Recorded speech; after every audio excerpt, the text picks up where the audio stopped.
सब बिल्कुल ठीक ठाक होंगे, खैरियत से होंगे। प्रोफेशनल मेकअप कोर्स के क्लास 5 में आप सबका बहुत बहुत वेलकम। हमने लास्ट वीडियो में देखा कि फाउंडेशन की सिलेक्शन कैसे की जाए, अंडरटोन्स को कैसे जाना जाए।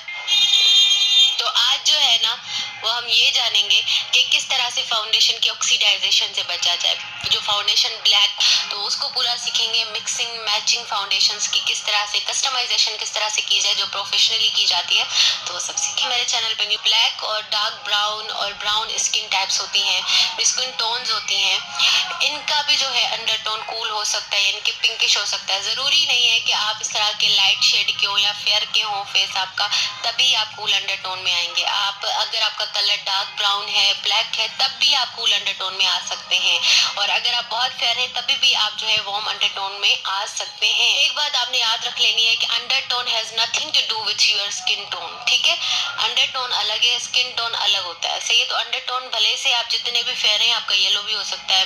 चलिए जनाब, फाउंडेशन और बेस की ऑक्सीडाइजेशन क्या होती है, ये ऑक्सीडाइजेशन क्या होती है। हर बार ये वर्ड सुना होगा, ऑक्सीडाइज ऑक्सीडाइज, ये क्या है भाई, आखिर होता क्या है। मसला नहीं, मैं बताती हूँ कि ये ऑक्सीडाइजेशन क्या है। सबसे पहले तो अगर आप जो है, तो हम एप्पल काटते हैं, ठीक है, सेब काटते हैं, अगर उसको थोड़ी देर बाहर रख दें, तो क्या होता है, वो काला होना शुरू हो जाता है, ठीक है, ब्राउन। और हम बनाना काट के रखें तो वो भी काला होना स्टार्ट हो जाता है। ऐसा होता है ना। सेम वे है कि जब हम फाउंडेशन फेस पे अप्लाई करते हैं और हम बाहर जाते हैं, या जैसे ही अप्लाई करते हैं, यानी कि वो ऑक्सीजन के साथ वो कांटेक्ट में आता है, तो वो क्या होता है, डार्क होना स्टार्ट हो जाता है। ऑयल्स और उसके जो पिगमेंट्स हमारे स्किन के होते हैं, वो छूटते हैं, वो फाउंडेशन के साथ मिलके एक अलग ही कोई पिगमेंट बन जाता है, जिसको कहते हैं बेस की ऑक्सीडाइजेशन। अब इस बेस की ऑक्सीडाइजेशन के क्या वजूहात हो सकते हैं और क्या मसाइल हो सकते हैं, वो भी हम डिस्कस करेंगे।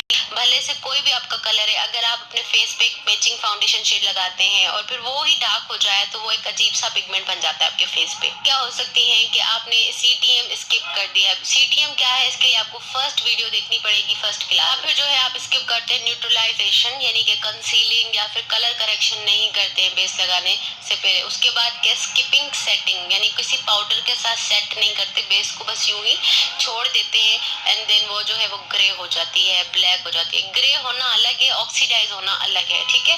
तो ग्रे जब होती है ना बेस, तो आप स्किन से फेयर टोन लगाते हो तो वो ग्रे हो जाती है, लेकिन जब आप स्किन के साथ बिल्कुल मैचिंग लगाते हो तो वो हो जाती है ऑक्सीडाइज। आखिर ये ऑक्सीडाइज क्यों होती है। अब बहुत सारे लोग बोलते हैं कि ये बेस ऑक्सीडाइज नहीं होती। नहीं, हर बेस ही ऑक्सीडाइज होती है, थोड़ी या बहुत जरूर होती है। तो आपने ये कभी नहीं सोचा कि कौन सी बेस है जो ऑक्सीडाइज नहीं होगी। ऑक्सीडाइज हर बेस होती है जब वो ऑक्सीजन के कांटेक्ट में आती है, आपका पिगमेंट फेस छोड़ता है, ऑयल छोड़ता है, तो वो ऑटोमेटिकली जो है ऑक्सीडाइज होके डार्क हो जाती है। पहले हम क्या करेंगे, फाउंडेशन की मैचिंग, फाउंडेशन की मिक्सिंग और फाउंडेशन की कस्टमाइजेशन। अब ये मैं आपको प्रैक्टिकली करके दिखाऊंगी, तो ही आपको यकीन आएगा कि ये कैसे होता है। और ये सैलून में ही किया जाता है, ये पार्लर के सीक्रेट्स है जो आपके साथ शेयर कर रही हूँ। ऐसा नहीं है कि आपको 10,000 फाउंडेशन बाय करनी है, लेकिन क्या ट्रिक्स यूज करनी है वो है। अब देखिए, मेरा जो फाउंडेशन है फिटमी, मेबेलिन फिटमी 120 करी थी, तो मैंने आपको यूज करके दिखाया था। मेरे हाथ से डिट्टो परफेक्ट मैच है, लेकिन जब मैं फेस पे से लगाती हूँ ना, तो इतना मैचिंग शेड है कि गायब हो जाता है मेरे फेस पे, और ये ऑक्सीडाइज होना शुरू कर देता है, यानी कि डार्क होना शुरू हो जाता है, सही है। बिल्कुल सेम डिट्टो भी मैचिंग नहीं होनी चाहिए कि आपका बेस ऑक्सीडाइज हो जाए, सही। वो कैसे आपने करना है, सही, तो वो मैं आपको बता रही हूँ। अब ये जो है ना 120, अब ये मैं लगाऊंगी, मेरा बेस ग्रे हो जाएगा, क्योंकि ये मेरे स्किन से फेयर है, और ये ग्रे हो जाएगा। जब मेरे फेस पे ना ये लगेगा तो ये ग्रे हो जाएगा। अब व्हाइट चीज किसी ब्राउन पे लगेगी तो वो क्या होगा, ग्रे होगा ना। एक दूसरी बात मैं आपको कह दूं कि आपका जो भी कलर है ना, बहुत प्यारे हो, ये मैं नहीं कह रही, ये अल्लाह कहता है, ठीक है ना, कि हमने सबको खूबसूरत बनाया है। तो हम कौन है जो उसमें मिक्स करना, जैसे हमने कहा मिक्सिंग ऑफ फाउंडेशंस, एक अपने स्किन टोन से लाइट और एक अपने स्किन टोन जैसा फाउंडेशन, यानी एक सफेद और एक थोड़ा सा अपने स्किन टोन जैसा। अब जब आप इन दोनों को मिक्स करोगे ना, तो एक बहुत ही खूबसूरत शेड बनेगा, जो कि आपकी स्किन से बहुत ज्यादा फेयर नहीं होगा, पर ये होगा कि जब वो ऑक्सीडाइज होगा तो आपके स्किन टोन का बनेगा, ठीक है। क्योंकि जब हम बिल्कुल मैचिंग स्किन से फाउंडेशन लगाते हैं ना, तो ऑक्सीडाइज होके डार्क हो जाता है, किसी और के स्किन टोन का फाउंडेशन बन जाता है। लेकिन जब हम एक दो फाउंडेशन मिक्स करके लगाते हैं ना, तो हमारे स्किन से थोड़ी देर के लिए लाइट दिखता है, लेकिन उसके बाद वो सेम टू सेम हमारे स्किन जैसा हो जाता है, और बिल्कुल अजीब नहीं लगता। क्योंकि अजीब तो तब भी लगता है ना जब हमारी स्किन में